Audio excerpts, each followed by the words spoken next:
Karena ini terjadi di sekitar aku teman-teman. Akibat memanjakan anaknya sekarang tumbuh menjadi tidak tahu arah, tidak tahu tujuan, dan malah kesulitan dalam kehidupannya. Orang tuanya menyesal sekali, aduh kenapa ya dulu aku memanjakan sekali sehingga sekarang jadi seperti ini gitu. Assalamualaikum warahmatullahi wabarakatuh, apa kabar teman-teman @live semuanya? Bersama aku Devi Puspita. Buat kamu yang baru pertama kali klik channel @live, selamat datang di channel @live. Channel @live adalah channel psikologi yang juga membahas cerita menarik kehidupan yang kita ambil pelajarannya, harapannya kedepannya kehidupan kita lebih baik.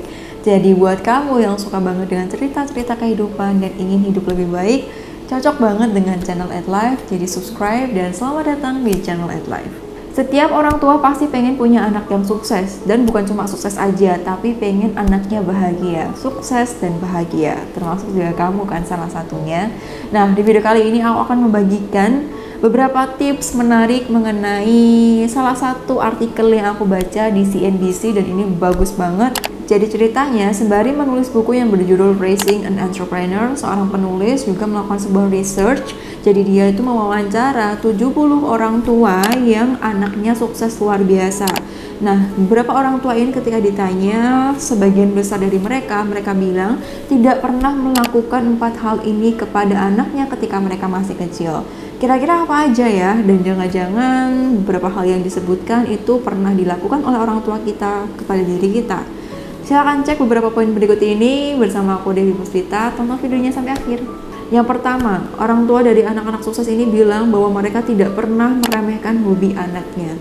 Misalkan olahraga, kemudian menggambar, debat, atau berorganisasi, apalagi ya, bahkan di sini disebutkan even bird watching. Bird watching adalah hobi nonton burung di habitat aslinya seperti itu juga tidak boleh disepelekan teman-teman, karena hobi-hobi ini itu akan menguatkan mental anak dan juga membuat mental menjadi aktif. Makanya kalau misalkan kita punya hobi bermain sepak bola, atau kita punya hobi menggambar, kita punya hobi membaca buku ataupun yang lainnya, itu perlu dikembangkan teman-teman. Contoh orang sukses pada poin ini adalah Radha Agrawal. Dia adalah seorang founder dari Daybreaker yang memiliki anggota komunitas lebih dari 500.000 orang, dan ini sudah menyebar di lebih dari 30 kota di berbagai macam negara. Dia bercerita dia tumbuh dengan hobi bermain sepak bola. Dia bermain sepak bola bersama dengan saudara kembarnya di Cornell University. Nah, orang tuanya di sini sangat mendukung sekali hobi Radha ini bersama dengan saudara kembarnya. Setiap hari dia main sepak bola, dimulai dari usia 5 tahun, dan setiap harinya itu adalah 3 jam dia main sepak bola sama saudara kembarnya. Bahkan dia mendapatkan julukan Legendary Soccer Twins.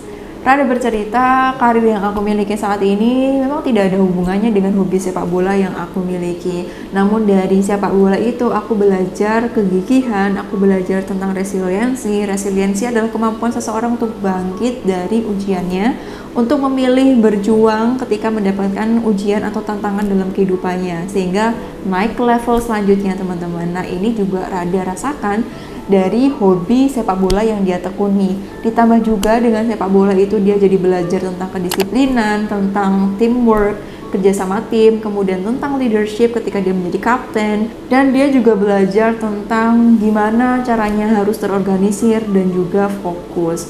Nah, dari sini kita belajar teman-teman bahwa beberapa hal seperti ini itu kita bisa dapatkan dari kegiatan-kegiatan yang kita lakukan dalam arti positif. Untuk percaya diri, kemudian untuk kita lebih berani, seperti itu. Kita membutuhkan kemampuan-kemampuan ini untuk menjalani kehidupan kita, yang barangkali kadangkala kemampuan itu tidak didapatkan ketika kita duduk di dalam kelas. Sehingga ketika kamu punya hobi-hobi yang positif seperti itu, kembangkanlah, fokuskanlah, karena dari kegigihan yang kamu dapatkan ketika kamu menjalani hobi yang kamu miliki, itu akan memberikan dampak yang luar biasa untuk kesuksesan kamu di masa depan. Gimana kalau aku tidak mendapatkan support dari orang tua aku saat ini? Jadilah supporter buat diri kamu sendiri, tidak usah menunggu siapapun untuk mensupport kamu baru gerak, karena nanti ketika kita mendapatkan sesuatu yang luar biasa atau menyesal dan sebagainya, itu diri sendiri yang kerasa gitu teman-teman. Jadi itu tadi, kalau kamu punya hobi atau nanti menjadi orang tua, supportlah hobi anak kamu dalam hal positif tentunya. Dan perlu diketahui juga sebenarnya hobi anak kita itu bisa kita program teman-teman. Dari apa? Misalkan sejak kecil dia sering berinteraksi dengan apa? Dengan lingkungan yang kayak gimana?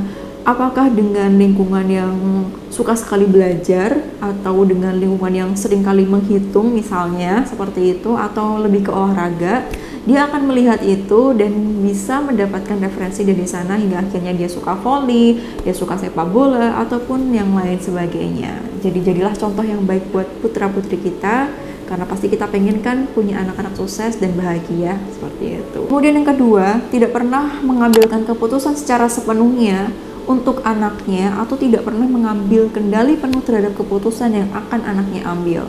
Contoh dalam hal ini adalah misalkan ada orang tua yang kamu harus seperti ini, kamu harus seperti itu, atau orang tua yang mengatur segala sesuatunya untuk anaknya karena tidak ingin anaknya mengalami kesulitan. Ada orang tua seperti itu, banyak sekali.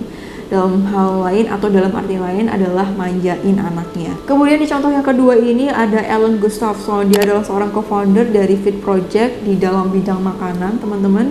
Ibu Ellen bernama Maura bilang, kita melakukan ini untuk membuat Ellen lebih mandiri. Dan dia bisa berpikir untuk dirinya sendiri. Kita minta dia untuk percaya, namun sebelum percaya dia harus memverifikasi apa yang dia percaya.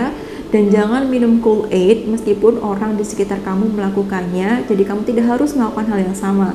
Minum Kool-Aid ini dalam arti lain adalah ketika kamu tahu ada sesuatu yang berpotensi negatif, itu kamu tiru, teman-teman. Jadi konotasinya negatif seperti itu. Jadi orang tua Ellen selalu meminta Ellen untuk mengambil keputusan dari apa yang dihadapi, tentu dengan bimbingan orang tuanya. Orang tuanya selalu bertanya kepada dirinya, apa kiranya yang bermanfaat untuk dirimu saat ini dan juga dirimu di masa depan. Sehingga dengan seperti itu orang tuanya meminta Ellen untuk berpikir kritis. Berpikir kritis tentu berbeda dengan berpikir penuh dengan ketakutan. Orang tua Ellen bilang seperti itu. Sehingga yang terjadi, Ellen bisa lebih mandiri. Kemudian ketika dia punya tantangan dalam kehidupannya, dia bisa lebih tahu apa yang harus dilakukan karena terbiasa berpikir solusi daripada fokus terhadap masalahnya, seperti itu. Nah, yang terjadi di lingkungan sekitar kita adalah banyak sekali orang tua yang memanjakan putra-putrinya sebagai bentuk rasa kasih sayang katanya. Padahal ketika memanjakan dan mengatur segala sesuatunya untuk anaknya, kemudian tidak mengizinkan anaknya untuk menghadapi kesulitan sedikit apapun itu, minta apapun dikasih, kemudian diturutin tanpa anaknya harus berusaha, itu buruk sekali efeknya. Jadi bisa dikatakan dalam bahasa lain, tutorial untuk membuat anak menderita adalah dengan memberikan segalanya kepadanya tanpa harus berusaha. Atau dalam arti lain juga, tutorial untuk membuat anak menderita adalah dengan cara memanjakannya. Karena ini buruk sekali, teman-teman. Ketika orang tua memanjakan anaknya, memberikan apapun yang anaknya mau tanpa harus berusaha, mereka akan tumbuh jadi anak yang tidak bisa menghargai.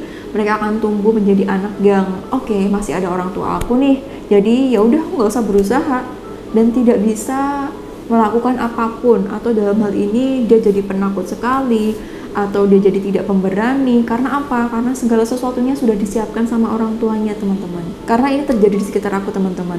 Akibat memanjakan anaknya sekarang tumbuh menjadi tidak tahu arah, tidak tahu tujuan, dan malah kesulitan dalam kehidupannya.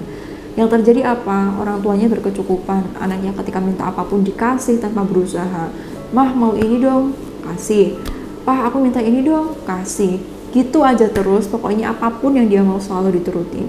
Hingga kemudian dia masuk ke kuliah, teman-teman. Dia pengen masuk ke suatu universitas. Dia masuk ke suatu universitas, dibayarin tuh sama orang tuanya di jalur mandiri. Orang tuanya udah menyiapkan segalanya buat dirinya, kayak apapun yang dia mau dan lain sebagainya. Namun tidak lama dia menjalani masa kuliahnya sebagai mahasiswa di universitas itu, baru beberapa bulan dia keluar. Kemudian dia ditanya sama orang tuanya lagi, nah sekarang kamu maunya gimana? Kamu pengennya apa? Gitu. Dia bilang, aku mau pindah ke universitas ini aja. Dengan jurusan yang sama, dia masuk ke universitas itu dengan jalur mandiri juga. Baru jalan 1 minggu dia keluar dari sana, dan sekarang dia tidak ngapa-ngapain dan tidak melakukan apa-apa di rumah. Orang tuanya menyesal sekali, aduh kenapa ya dulu aku memanjakan sekali sehingga sekarang jadi seperti ini gitu. Nah, yang terjadi dalam hal ini adalah anaknya merasa aman karena masih ada orang tua, sehingga dia merasa oke, masih ada bapak sama ibu yang membantu kehidupan aku, jadi ya udah aku nggak usah ngapa-ngapain, toh mereka akan menjamin kehidupan aku seperti apa. Nah, gimana kalau orang tuanya misalkan pergi yang jauh atau dia tidak bersama orang tuanya lagi, apa yang terjadi pada dirinya? Kemudian ada lagi contoh lain.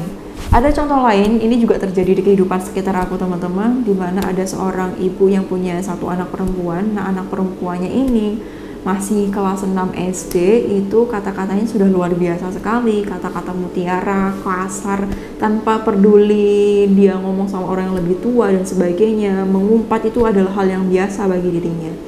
Dia mengumpat dan sebagainya, hingga suatu hari upatan yang dia lontarkan ini kepada seseorang itu marah secara refleks, mulutnya dipak, apa ya ini namanya, pokoknya digituin lah biar dia nggak ngomong kayak gitu lagi. Seperti itu, dia ngadulah kepada ibunya.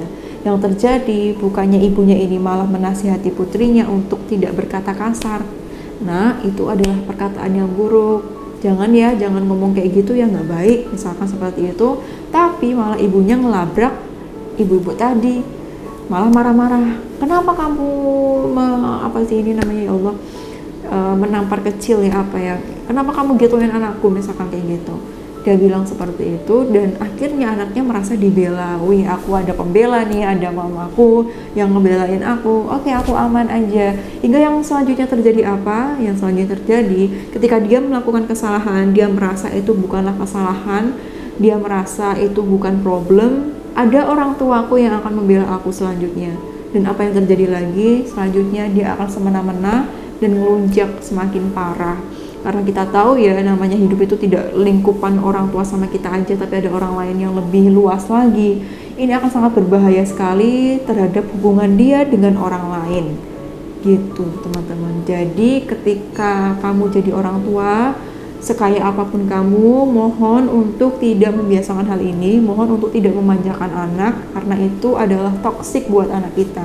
Kita ngomongnya cinta, kita ngomongnya sayang, tapi kalau bentuknya seperti ini, itu bisa jadi racun malahan cintanya. Kayak gitu teman-teman. Jadi kalau kamu ada di sekitar kamu yang melihat anaknya dimanja sekali, apapun dituruti, apapun dikasih tanpa anaknya harus berusaha, mohon untuk diingatkan, karena itu efeknya tidak baik.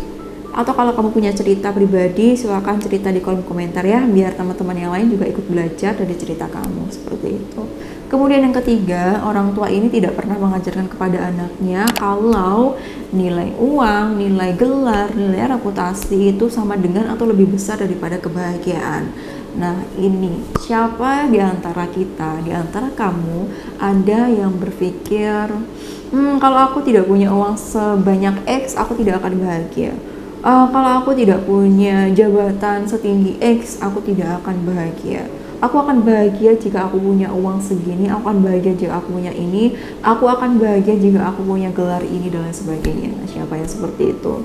Nah, dalam penjelasan ini disebutkan, ketika seseorang menyamakan arti kebahagiaan dengan uang yang dia miliki, itu malah bikin dia sulit buat bahagia teman-teman, karena yang namanya manusia itu tidak akan pernah merasa cukup. Maka dari itu kita harus ciptakan rasa cukup dari dalam diri kita, atau dalam arti lain adalah bersyukur teman-teman. Ketika seseorang tidak pernah merasa cukup dalam hidupnya, misalkan aku nggak akan bahagia kalau aku nggak punya uang 10 juta, misalnya seperti itu. Kalau punya uang 10 juta, nanti kalau perasaan bersyukurnya itu masih tidak ada, yang terjadi dia tetap merasa kurang. 10 juta kayaknya kurang deh, aku pengen punya uang 15 juta baru aku bahagia. Gitu aja terus. Yang terjadi malah timbul keserakahan, dan keserakahan ini adalah awal dari perusak kebahagiaan. Ada sebuah contoh di buku Psychology of Money. Di sana disebutkan ketika orang rakus itu malah dia bisa kehilangan segalanya. Ada salah satu contoh di mana dia sudah cukup kaya tapi tidak pernah merasa dirinya kaya. Kemudian dia terus serakah aja terus, hingga melakukan hal yang tidak seharusnya dia lakukan. Kemudian ketahuan dan dia dipenjara teman-teman. Dan ketika dipenjara dia bilang seperti ini, dari penjara ini aku jadi belajar bahwa Anda tidak seharusnya meletakkan reputasi, uang, gelar, hal itu dengan kebahagiaan. Karena ketika Anda merasa tidak pernah cukup akan hal tersebut, Anda bisa kehilangan segalanya. Jadi bisa dikatakan Rasa cukup yang kita miliki itu tidak pernah bisa dinilai dengan uang sebesar apapun. Karena itu bukan tentang berapa banyak yang kita punya, tapi tentang perasaan kita dan juga bawah sadar kita. Jadi buat kita yang jadi orang tua nanti, ajarkan kepada anak-anak kita bahwa kebahagiaan itu adalah kebahagiaan tanpa adanya sama dengan uang yang banyak, sama dengan kekuasaan, sama dengan gelar, reputasi, dan lain sebagainya, agar kita lebih mudah untuk bahagia dan bisa menikmati hidup ini. Kalau punya uang banyak sekalipun, harapannya sih kita punya uang banyak dan bersyukur ya. Tapi kalau rasa syukur aja itu nggak ada, kamu punya uang sebanyak apapun itu masih akan merasa miskin. Karena poinnya kita pengen anak kita sukses dan bahagia kan, bukan cuma sukses aja kan, gitu. Kemudian yang keempat, mereka tidak pernah mengajarkan anaknya untuk memanfaatkan warisan orang tuanya. Contoh pada poin ini ada Joe Holland. Dia juga termasuk orang yang sukses luar biasa, teman-teman. Dia juga cerita bagaimana pola asuh orang tuanya terhadap dirinya. Dia bilang ketika dia pengen sesuatu, orang tuanya tidak pernah memberikan sesuatu itu secara cuma-cuma kepada dirinya. Orang tua mereka bilang, if you want to buy something, if you want to have something, you have to save your money. Jika kamu pengen punya sesuatu, jika kamu pengen beli sesuatu, kamu harus nabung. Bahkan dia juga cerita, untuk mendapatkan uang saku, dia itu harus nyapu lantai. Dia bilang seperti ini, lantai harus terlihat bersih, dengan itu aku mendapatkan uang dan dari situ aku belajar bekerja keras. Wow, coba bayangkan. Jadi buat kamu yang di rumah disuruh kerja orang tuanya, disuruh nyapu, kemudian dikasih tugas lah bahasa lainnya, dikasih tugas buat nyapu, kemudian kamu cuci baju sendiri, kamu bisa masak sendiri, itu adalah kekayaan yang luar biasa. Yang barangkali orang di luar sana itu tidak bisa, teman-teman. Itu keren banget, jadi kamu harus give applause to yourself if you can do this. Nah, dalam hari ini dia bilang seperti itu, dia belajar bekerja keras, dia sama saudaranya kalau dapat uang saku tuh dia harus nyapu dulu. Dia bahkan bilang, orang tua aku tidak pernah membelikan aku skateboard atau apapun, jadi aku harus beli sendiri dengan uangku sendiri dari hasil kerjaku sendiri. Dan hal itu sempat membuat aku marah. Dia bilang kayak gitu. Tapi dari itu, sekarang aku malah jadi bersyukur, aku jadi lebih bisa menghargai uang dari kerja kerasku. Bahkan dia juga cerita ketika kuliah, itu tidak dibiayai sama orang tuanya. Dia menggunakan pinjaman mahasiswa atau mungkin bantuan kayak gitu atau apa ya, aku kurang paham teman-teman. Dan dari hasil kerjanya dia menghitung setiap kelas yang diajarkan itu nilainya $500. Jadi kalau misalkan dia sampai skip kelas, dia akan merasa kehilangan uang sebesar $500 dan dia merasa tidak ada yang senilai dengan itu selain harus kuliah.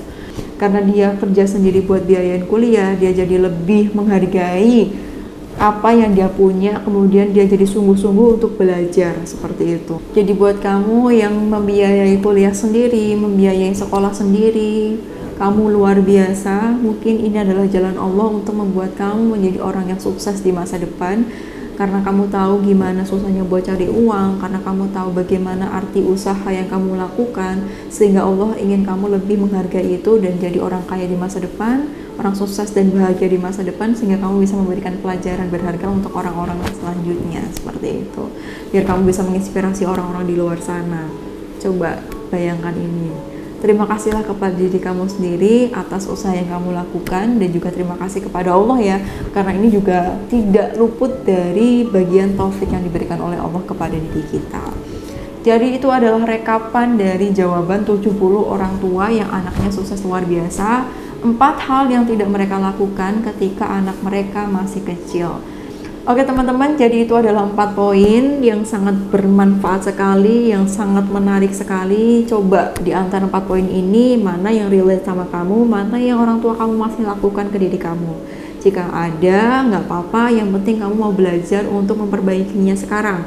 Karena apa yang terjadi di masa depan kita, itu bisa kita pilih dari apa yang kita ambil, kita putuskan hari ini, dan memaafkan masa lalu yang pernah terjadi, kesalahan-kesalahan yang pernah dilakukan, kemudian move on dan hidup lebih baik, seperti itu. Oke teman-teman, semoga video ini bermanfaat dan boleh di-share kepada orang tua kamu, barangkali biar bisa belajar bersama untuk mereview dari apa yang perlu diperbaiki ya dari pola asuh orang tua atau untuk diri kamu ke masa depannya. Karena aku yakin juga ketika Allah mengizinkan kamu nonton ini dan mengetahui beberapa poin ini, insya Allah Allah punya jalan ke depannya untuk membuat kamu menjadi orang tua yang kaya dan sukses dan bahagia, dan juga punya putra-putri yang sukses dan juga bahagia juga. Seperti itu. Oke teman-teman, sampai jumpa di video selanjutnya. Silahkan kamu bagikan video ini ke teman-teman yang lain untuk membagikan manfaat lebih luas lagi. Sampai jumpa, semoga kita semua selalu dalam lindungan Allah Subhanahu wa Ta'ala dan bahagia. Ingat, kamu berharga dan kamu berhak untuk bahagia. Wassalamualaikum warahmatullahi wabarakatuh.